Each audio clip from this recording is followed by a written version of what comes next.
दोस्तों data mining के बारे में तो सभी लोगों ने सुना है, लेकिन यार ऐसे में अगर बात निकल के आ जाए टेक्स्ट माइनिंग की, तो टेक्स्ट माइनिंग के अंदर भी हम जो है वो टेक्स्ट को एक्सट्रैक्ट करते हैं। बस फर्क सिर्फ इतना है कि हम जो है इसको एक्सट्रैक्ट करते हैं अपने बिजनेस के प्रॉब्लम्स को सॉल्व करने के लिए और अपने काम में इंपॉर्टेंट इन्फॉर्मेशन को लेने के लिए। तो यार आज आप वीडियो आखिर तक देखते रहिए, मैं आपसे आज बात करूंगा इसी टेक्स्ट माइनिंग की, और दोस्तों हम जानेंगे कि क्यों इंपॉर्टेंट है ये टेक्स्ट माइनिंग हमारी इसी डेटा साइंस की फील्ड में। नमस्कार दोस्तों, मेरा नाम है यशवंत और आप देख रहे हैं माइक्रो माइंड। चलिए शुरू करते हैं।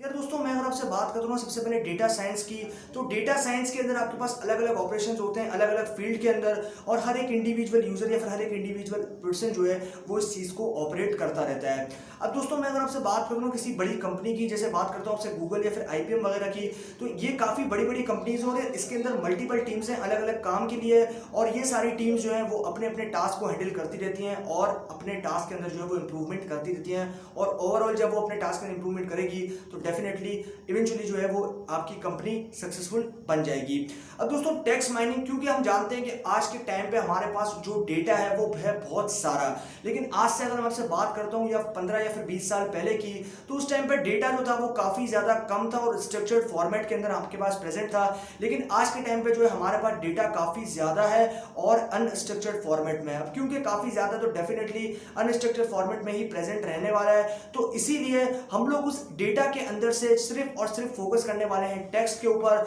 और टेक्स्ट माइनिंग के थ्रू हम जो है उसके अंदर से इंपॉर्टेंट टेक्स्ट को, इंपॉर्टेंट सेंटेंसेस को या फिर इंपॉर्टेंट वर्ड्स को जो है, जो कि हमें लगता है कि हमारे बिजनेस के अंदर इंपॉर्टेंट है या फिर हमें लगता है कि हमारे बिजनेस को स्केल अप कर सकती हैं, तो उसको हम लोग एक्सट्रैक्ट कर लेते हैं। अब टेक्स्ट माइनिंग जो है वो काफी कमाल की चीज है, और ऐसे में डेटा माइनिंग की तरह टेक्स्ट माइनिंग को भी हम जो है वो काम में लेते हैं। अब हम जरा बात करते हैं इनके डिफरेंसेस की, क्या डिफरेंसेस है हमारे पास डेटा माइनिंग के अंदर और टेक्स्ट माइनिंग के अंदर। अब दोस्तों डेटा माइनिंग के अंदर हम कंबाइंड डेटा की बात करते हैं, मतलब उसके अंदर आपके पास न्यूमेरिकल वैल्यूज भी होंगी, उसके अंदर आपके पास कैटेगरीज भी होंगी, उसके अंदर आपके पास जो है वो टेक्स्ट भी होगा, उसके अंदर आपके पास इमेजेस या फिर वीडियोस वगैरह भी हो सकती हैं। तो ये क्या, ये सारी मिक्सिंग हो गई है आपके पास। लेकिन टेक्स्ट माइनिंग के अंदर ऐसा नहीं है। टेक्स्ट माइनिंग के अंदर आप स्पेसिफिकली सिर्फ एक ही चीज को टारगेट कर रहे हो और एक ही चीज के ऊपर आप फोकस कर रहे हो, वो है आपके पास टेक्स्ट। अब सिर्फ आप टेक्स्ट को जो है अलग अलग फॉर्मेट्स के अंदर, फिर अलग अलग फॉर्मेट्स के अंदर, फिर अलग अलग फॉन्ट साइज के अंदर जो है आप टेक्स्ट को अपने साथ में एक्सट्रैक्ट करोगे, और उसके अंदर इंपॉर्टेंट जो इन्फॉर्मेशन स्टोर रहेगी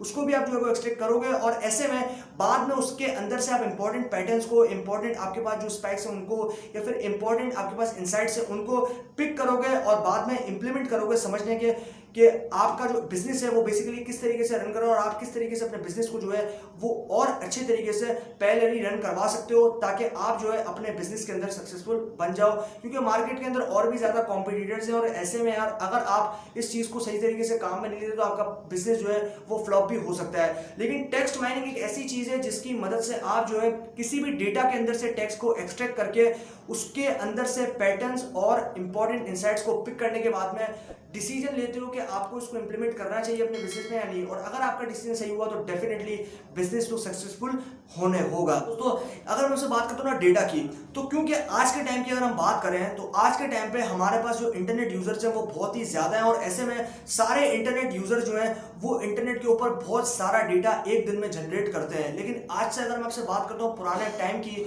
तो पुराने वक्तों में यार इतना जो डेटा था वो हमारे पास प्रेजेंट नहीं होता था, क्योंकि हमारे पास उस टाइम पे सोशल मीडिया नहीं थे, जैसे आपके पास फेसबुक या फिर इंस्टाग्राम या फिर यूट्यूब वगैरह उस टाइम पे नहीं थे, तो इसीलिए हमारे पास जो है उस टाइम पे जो डेटा था वो काफी कम था। लेकिन आज के टाइम पे डेटा जो है वो काफी ज्यादा है, और जितना ज्यादा डेटा होगा उतना ही ज्यादा, उतना ही बड़ा हमारे पास एक स्टोरेज डिवाइस भी होना चाहिए जहां पे हम उस डेटा को स्टोर करवा सकें। तो इसीलिए उस डेटा के अंदर से हम इंपॉर्टेंट टेक्स्ट को पिक करेंगे, इंपॉर्टेंट पैटर्न्स को पिक करेंगे, और उस टेक्स्ट के अंदर से हम जो है वो अलग अलग आपके पास, इसके अंदर अगर बात करता हूँ NLP की, जो कि नेचुरल लैंग्वेज प्रोसेसिंग है, तो इसके अंदर इसका भी एक रोल आ जाता है। लेकिन फिलहाल के लिए टेक्स्ट माइनिंग के अंदर हम यूं समझ लो कि एक टेक्स्ट को माइन कर रहे हैं, यानी कि एक टेक्स्ट को जो है उस पूरा डेटा के अंदर से एक टेक्स्ट को हम निकाल रहे हैं, और उस टेक्स्ट को निकालने के बाद में हम जो है अपने टास्क को कंप्लीट करेंगे, यानी कि अपने बिजनेस के ऊपर उसको इंप्लीमेंट करेंगे, और ये रिएक्शन देखेंगे कि हमारा बिजनेस जो है वो किस तरीके से पहले रन कर रहा है और किस तरीके से हमारे बिजनेस के अंदर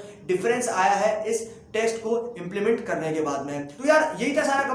थी सारी कंप्लीट कहानी इसी टेक्स्ट माइनिंग के बारे में। मुझे उम्मीद है कि आप लोगों को ये वीडियो जरूर पसंद आया होगा। अगर ये वीडियो पसंद आया तो वीडियो को लाइक और शेयर करना बिल्कुल भी मत भूलिएगा, और चैनल को अब तक सब्सक्राइब नहीं किया तो चैनल को सब्सक्राइब कर दीजिए, क्योंकि मैं आपके लिए रोजाना ऐसी वीडियोस लेकर आता रहता हूं। अभी के लिए दोस्तों इतना ही। Stay blessed, stay inspired.